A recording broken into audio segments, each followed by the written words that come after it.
Summary of Torah Daf Nun Hey. This is Parshas Shemos, the first. Parshas Vaeirah, the first Mimer, Sefer Shemos.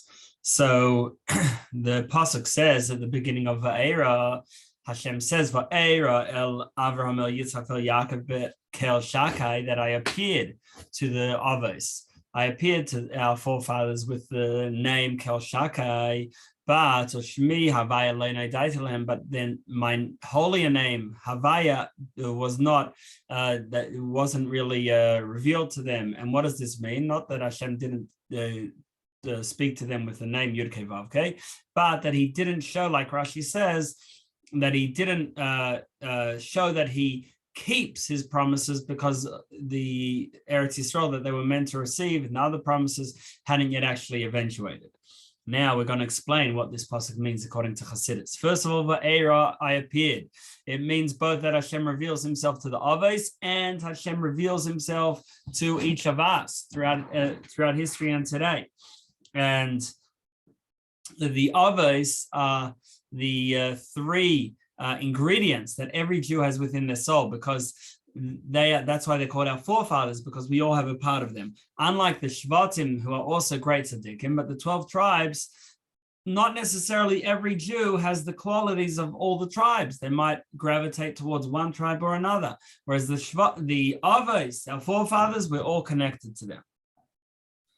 So now, to understand this, to understand the idea of revelation, Vaeirah, to each of us, so we first, through a metaphor, that Galus, the times of exile, is compared to being a fetus inside its mother's womb, whereas Geulah, redemption, is compared to birth. And this applies both to the redemption with Moshiach, as well as the redemption from the exile and the slavery in Egypt. That also, when they left Egypt, Yetzias Mitzrayim, the Exodus, that was also called in Nach, that's called a birth. Now, what's the difference between a baby once it's born compared to the fetus right before it's born? That the fetus only uses its lower body. It doesn't use its mouth to eat it. It receives food directly through into its belly. And it doesn't have to breathe, it doesn't have to think and feel it with the heart. So the heart is there, the mind is there, the lungs are there, the mouth is there, but they're not being used. Whereas once the child is born, so then he uses all his, the body unfolds and it all becomes in use. So in a similar way, in Galus, the Jewish people, we have the higher organs, which represent spiritual sensitivity and understanding, but they're not in use. That we might be doing Yiddishkeit, but we're not thinking and feeling Yiddishkeit in a full way. That we're not able to just well up with this inflamed fiery love to Hashem. And whereas when Moshiach comes, then it will be birth, and then our mind and heart will work properly, that we'll be able to just have this deep excitement for Hashem, that we're serving Hashem not just with our hands, but with our minds and hearts. But to get there is through what we do now, and in particular through hisbonenus, through reflection and meditation on the idea of Shema. When we say Shema about how Hashem is one, we should reflect on that and focus on that. And that will bring us to Ava, to a love of Hashem, because we all have an Ava Masateris, a hidden love to Hashem, and that will help it come out or coax it into the open. And that is a prerequisite and a preparation for Moshiach, where Hashem will be revealed. Now, Hashem is really Yachid. Hashem is really the only one. Why in Shema do we say Hashem is Echad, one? When you say Echad, one, that doesn't exclude having more than one. You could have Echad, Shtayim, etc. You can have one, two, etc.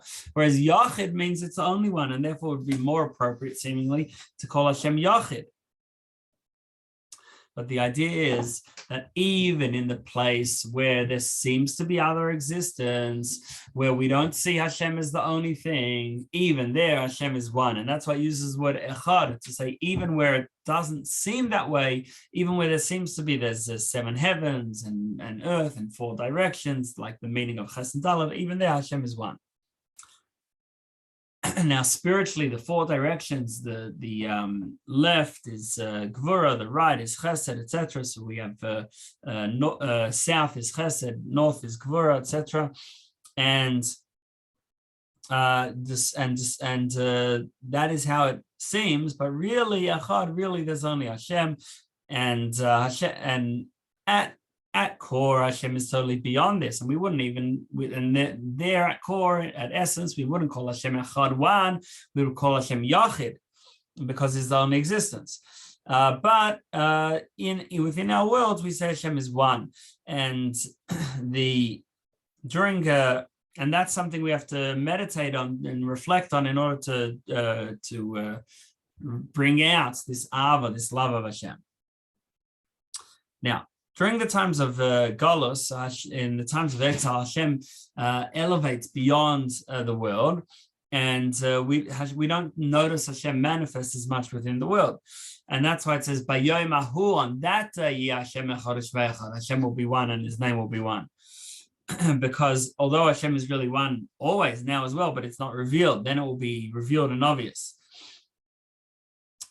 Now, so when we say Shema, we start off Shema Yisroel, the Jewish people who are Hashem's close, we're close to Hashem, so we can reflect and meditate on how Hashem is one, and this should bring us great joy that we have this opportunity to and this is like it says Yismach Yisrael, so we should be happy both with that Hashem makes us, and it's in plural because Hashem's light is coming down to the world in so many ways, and then we can bring it all back to one and say everything that Hashem creates every moment is all really one, and to use that this reflection on Echad in order to love Hashem more, bring it all back to Hashem. In other words, the fact that Hashem gets involved in a world where it's concealed, but the real thing is only Hashem, so that we love Hashem even more from a distance. And so this ava, this love, brings with it simcha, joy. And the joy is compared to milk. So after the baby is born, in other words, after it has its head and heart working, that it's able to more easily just understand and sense and get excited about Hashem. The next step is the milk, which gives the baby joy. And that's similar to being excited, rejoicing in the opportunity to connect to Hashem. Now, milk is made out of blood. The blood becomes milk. And this is the idea of Gevurah. The blood is red and it's connected to Gevurah. So it's the idea that our ava, our love, isn't necessarily all smooth. It actually comes from coming from afar. And that creates a more powerful love. So now, in the times of the base of Middos, they would actually bring a carbon on the Mizbeach, a sacrifice on animal on the altar. But nowadays we don't have that. Instead, we daven. And davening say, Baruch Atah Hashem, blessed are you Hashem. Baruch means to bring down Hashem's light. First Atah, you, Hashem's essence, then Hashem, his name, etc.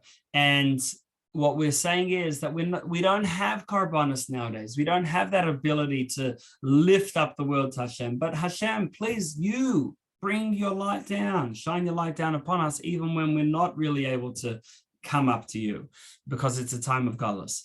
And we include within this chesed, which is ava, love of Hashem, and that comes from Avram, and Gevurah, which is the severity, meaning that feeling that we're coming from a distance, and therefore we have this great yearning for Hashem.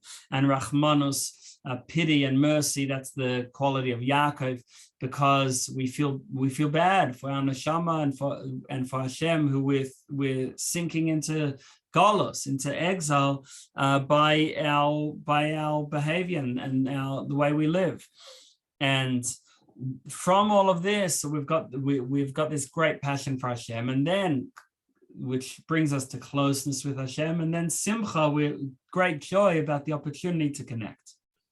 Now, based on this, we can explain, this is the top of Daf Nun Vav, we can explain the pasuk that we started with, Vaeirah, that Hashem appeared to the Avos. This means that Hashem appeared to each one of us, that the Avos are all inside our hearts. And our Ava, our Yira, our love, our reverence, our Tiferes, which is connected to Rahmanus, mercy and pity. And Hashem reveals himself to all of us, and he does that Bekel Shakai. The name Shakai is connected to the milk that the mother gives the baby, and therefore this word Shakai is connected with Shadayim, which is the breast that give milk, and Shadayim is also connected to Bina. And that's through Bina is about reflection and meditation, understanding something deeply that brings us to this feeling and love of Hashem. But then there's a higher level, and that is Shmi Havai Lo Nodaiti Lahem, that we didn't gain our understanding, we didn't become close to Hashem in a way which is beyond the feelings of Ava, Yira, and Rahmanus, of love, reverence, and mercy, but simply letting Hashem shine through us. And this is the quality of Moshe Rabbeinu, which is beyond the Avos, beyond our forefathers, because they gave us a particular quality, a particular emotional attribute. Whereas Moshe, his idea is that Hashem talks through him. In the Torah, Hashem is talking through his mouth. And that takes a great degree of bittul, of self-nullification, to sort of totally quiet down and give oneself over to Hashem, which is what Moshe Rabbeinu did. And that's why he said, "V'nachnu mother, what are we?" And because of this, this is something which the Avos don't know about because it's beyond their level. And this is also in Shema. First, we say V'ahavta, that we should love Hashem, which is the level of the Avos, which deal with the emotions. And then we get to V'haya Dvarim Ha'ela, that we learn Hashem's Torah and do Hashem's Mitzvos, which is that bittul, that self-nullification, which is beyond. And that lets Hashem just shine through instead of creating an emotion for us to try to cleave to Hashem, but Hashem just shines through us. And that is at the level of Anochi, of Hashem just saying I, or Lo Nodaiti, I wasn't known beyond names, and certainly beyond the name Kel Shakai. This concludes the first Maimer of Vaeirah.